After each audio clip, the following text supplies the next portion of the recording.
Hey, and welcome back to another tutorial video. In this video, we will find out the best free VPN for Europe between ProtonVPN Free and Windscribe. If you're looking for the best VPN in Europe, then watch this till the end and hit that subscribe button so you won't miss any future uploads, and let's get into this. Windscribe is a well-known, handy, and lightweight free VPN service with a proposition more like ProtonVPN Free than ProtonVPN.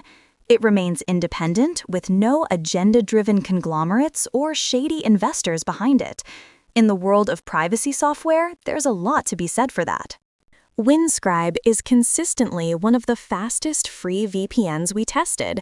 It also successfully unblocked every streaming service that we tried to trip it up with, although do bear in mind that Windscribe Free VPN is limited by its choice of only 10 VPN country locations and the 15 GB monthly usage cap. So there are not many streamers you can actually access, nor much you can watch before you hit your data limit.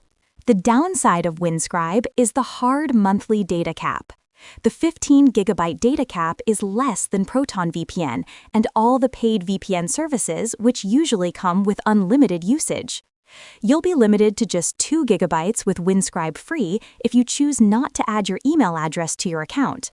If you don't mind signing in with email, you can boost up to 10 GB.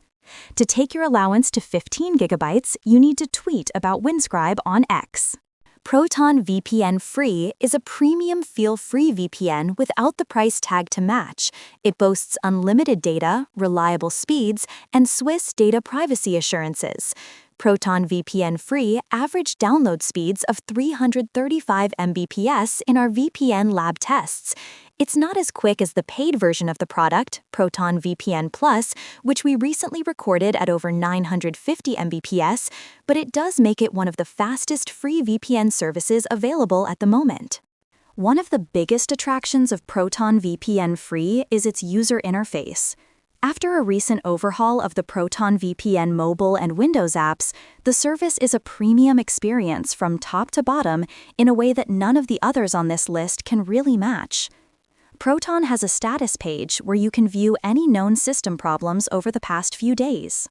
For example, at the time of writing, we can see that the free servers and all the mobile and desktop apps and browser extensions are all listed as operational.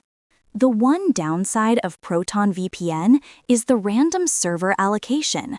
The locations offered are great: the US, Japan, the Netherlands, Poland, and Romania, but you can't pick what you want.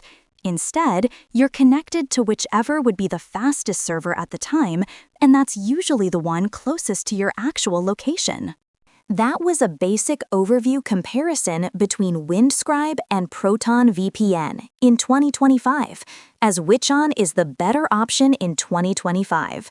With this in mind, you can easily decide what suits you and your workflow. Thank you so much for watching this video, and make sure to subscribe for more quick and easy tutorials like this.